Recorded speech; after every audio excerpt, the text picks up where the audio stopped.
আসসালামু আলাইকুম প্রিয় দিনী ভাই ও বোনেরা আমার। আজকে আমরা জানবো কালেমা তৈয়্যিবার ৭ টি ফজিলত।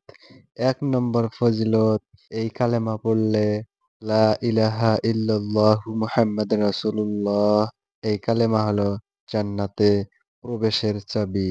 যে অন্তরের গভীর থেকে বলে সে জান্নাতে যাবে। সুবহানাল্লাহ। ২ নম্বর ফজিলত, রাসূল সাল্লাল্লাহু আলাইহি সাল্লাম বলেন, যে ব্যক্তি আন্তরিকভাবে কালেমা পড়ে তার সব গুনাহ মাফ করে দেওয়া হয়। সুবহানাল্লাহ।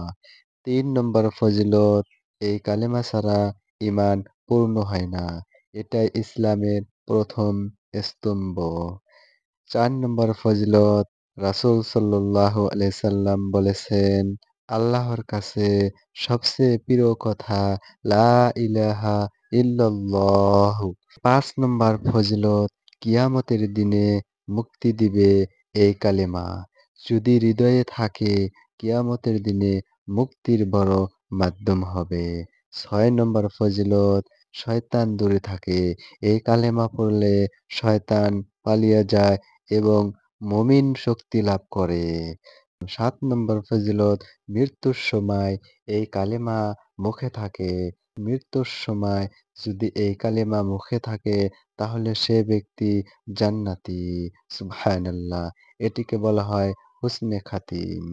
প্রিয় বন্ধুরা আমার, এই পবিত্র কালেমা আমাদের মুখে ও মনে সর্বদা রাখা উচিত।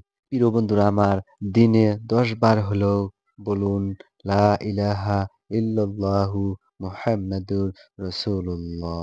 আল্লাহ আমাদেরকে সবাইকে এর ফজিলত দান করুন। সকলেই বলি আমিন।